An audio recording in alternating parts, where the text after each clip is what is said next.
Kim Jong-un wants to meet. When do you want to meet with him? With who? You said the North Korean leader wants to meet. How soon would you? We want to have a meeting. I like to have a meeting. I get along great with him. You know, you were there.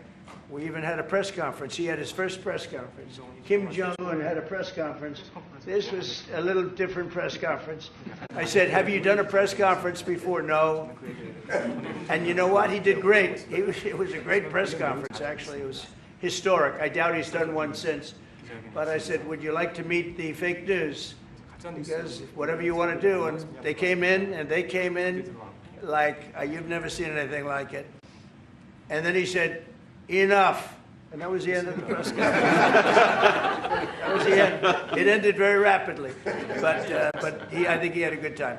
I look forward to meeting with Kim Jong-un in the appropriate future. Would you reduce the number of forces in South Korea so that the United States could have more flexibility in the region? Say it? Would you consider reducing the number of U.S. forces in South Korea so that the United States can have more flexibility? Well, I don't want to say that now because we've been friends and we're friends. And look, we have a lot of people over there. We have over 40,000 troops in South Korea. As you know, South Korea agreed to pay for that during my last term. And then when Biden came in, they complained to Biden that I wasn't a nice person. And he agreed not to pay. He gave up billions of dollars. We were getting paid billions of dollars. But then Biden ended that for whatever reason. It's unbelievable that he did. But we have a very good relationship militarily. They would say, but we gave you land. I said, no, you didn't. You lease us land. There's a big difference between giving and leasing. And maybe one of the things I'd like to do is ask them to give us ownership of the land where we have the big fort. You know, we spent a lot of money building a fort. And there was a contribution made by South Korea. But I would like to see if we could get rid of the lease and get ownership of the land where we have a massive military base. Okay? Would you go? Thank you, Mr. President. How are you planning to make? I also want to ask this question to Mr. President. Who are you with? I'm Jong I'm from South Korea's Arirang TV. Good. Thank you so much. Good. So as mentioned earlier, United States is South Korea's most important and closest allies. So in this point of view, I would like to ask you and also President Lee, what do you think are the key ways to make the South Korea-U.S. alliance greater? Well, I think it's great now. I feel very warmly toward South Korea. I will tell you that I have a lot of people in business that I deal with that are from South Korea. They love Trump because they feel I've saved. I think you would have had a nuclear war if I weren't. I think you would have had a nuclear war, North Korea and South Korea. I think it would have been a disaster. You're only 60 miles away from Seoul. They don't even need nuclear. They have their cannons, you know, howitzers, and they have them buried in the mountain. You know what I'm talking about. And I think you would have had, if I didn't win that election, if Hillary Clinton, crooked Hillary, won that election, I think you would have had a nuclear war. It would have taken place, and it would have been horrendous for everybody, including them. It would have been very bad for them because we would have had to enter the picture, and we are the most powerful nuclear country in the world by far. Russia's second, China's third. China's going to catch eventually, 5 or 6 years. They're working to catch. One of the things we're trying to do with Russia and with China is denuclearization. And it's very important. One of the things I discussed with President Putin the other day, it wasn't just that, it was also other things. And I think the denuclearization is it's a big aim. But Russia's willing to do it, and I think China's going to be willing to do it too. We can't let nuclear weapons proliferate. We have to stop nuclear weapons. The power is too great. Okay? Thank you. President, I'd like to ask you further question about South Korea and U.S. alliance. I'm Anna from the Korea Times, and I'd like to ask you about the trade deal that's on the table.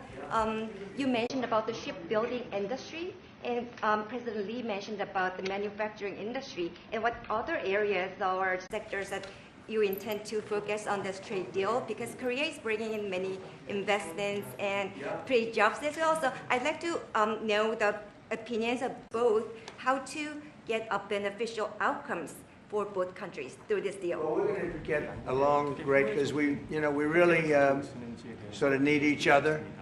We love what they do. We love their product. We love their ships. We love a lot of the things that they make. And they love what we have. We're dealing with them on Alaska having to do with the oil. They need You need oil and we have it. So we have a big advantage in that way. We have more oil and gas and coal and energy than any other country in the world by far. No, for whatever reason, God was very good to us. He gave us the greatest. We didn't use it. We started to use wind. Wind doesn't work. They started to use solar panels that took over the land all over the Midwest, where the farmers said, what happened to my land? They'd have a 10-mile by 10-mile solar field that they couldn't farm, the most valuable land, farming land in the world, probably the most vibrant in the world. And they put solar plants all over the place. It's ridiculous. Big, massive black fields of solar that all comes out of China, or plastic, all comes out of China.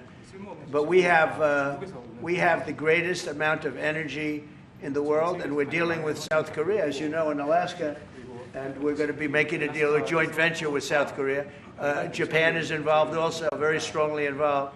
So we have Japan and South Korea, and we're actually the closest. You know, it seems like quite far away, Alaska and Korea, but actually it's right up the little ocean, right up the little Pacific Ocean.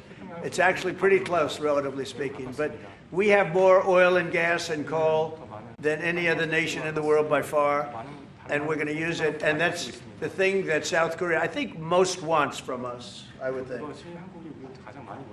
Mr. President, would you go back to the DMZ to meet with the North Korean leader?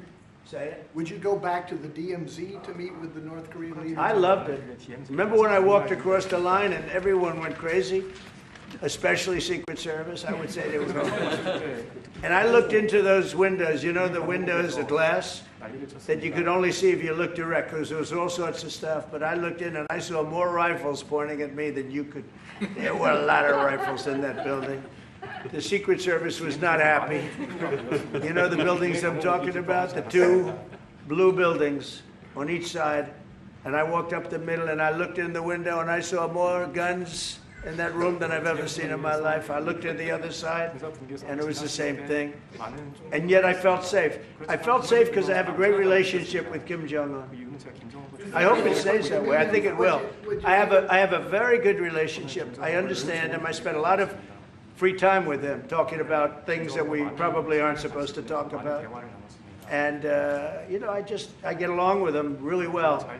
I think he has a country of great potential, tremendous potential. Is it possible you meet him this year or maybe next year? Well, I'm meeting a lot of people. I mean, it's hard to say that, but I'd like to meet him this year.